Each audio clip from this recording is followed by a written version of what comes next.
Zdravo dragi moji, dobrodošli na kanal Male brze kuhinjice. U ovom videu pravit ćemo jedan fantastičan, ekstra brzi, a tako sočan kolač od toliko malo sastojaka koje pretpostavljam da svi sigurno imate kod svoje kuće.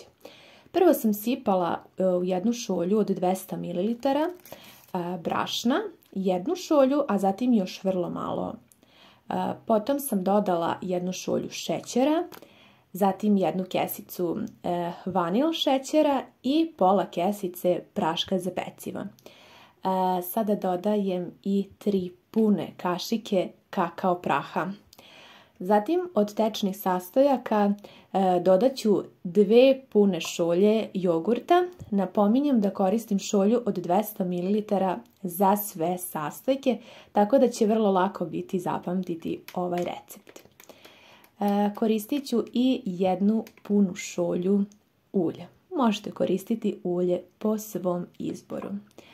Ova smesa je toliko već dok je sada mešate sočna i čokoladna da možete pretpostaviti da će ovaj kolač biti zaista fantastičan, a kao što sam već rekla, vrlo malo sastojaka je u pitanju, a ukus je izuzetan.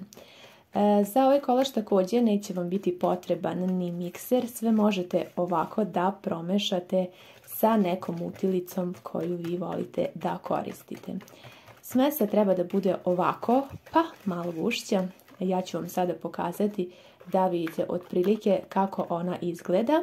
Ja sam koristila brašno tip 500. Ja ću sada dodati još malo i esencije ruma. Vi možete i dodati nešto drugo, naravno po svom ukusu. Krema je tako fantastična da zaista mislim da ćete sigurno praviti ovaj kolač, jer kao što vidite ne treba uopšte mnogo materijala. Sipat ću vrlo malo ulja u tepsiju.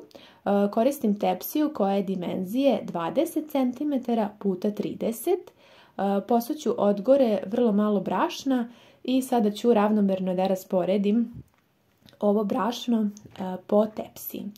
I sada ćemo uliti ovu smesu. Ja sam već uključila svoju rernu da se greje na 200 stepeni i ovaj kolač ću sada da stavim da se peče. Za to vrijeme spremit ćemo sastojke sa kojim ćemo preliti kolač, pa će on biti fantastično sočan. Ja ću koristiti pola šolje šećera. Vi možete i više ukoliko volite da kolač bude baš jako sladak.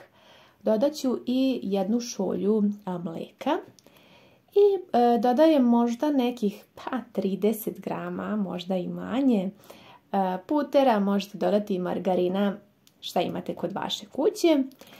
Zatim ćemo još dodati i 1 kašiku kakao praha, a na samom kraju dodat ću i 1 kašiku krema sa ovim seckanim lešnicima. To će biti fantastična krema. Vi možete naravno umjesto krema dodati čokoladu ili nešto već po vašem ukusu. Kolač se pekao tačno 20 minuta. Vidite kako je i kora tako sočna i ukusna i sada ćemo ga iseći na kocke. Za to vrijeme dok se kolač pekao i ovaj savršeni preliv krema je također gotov i sada ćemo da prelijemo sa jednim delom ovog preliva kolač da onako svuda ravnomerno upije da bude još sočniji.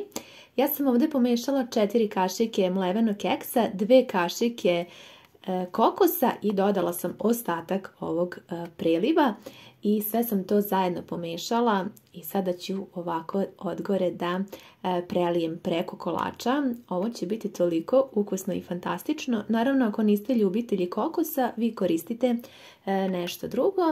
Na samom kraju sam posula sa mlevenim keksom ovako za dekoraciju i za ukus kolač, a naravno vi ste mogli recimo i sa orasima, bademima, lešnicima, sa čime god želite po vašem ukusu.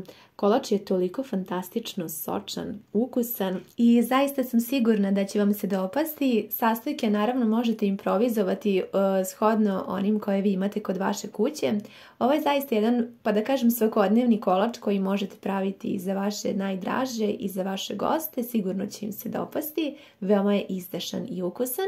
Ja ću vam ostaviti ovdje sastojke da možete da ih prepišete. Hvala vam mnogo što ste pogledali video i ljubim vas sve puno.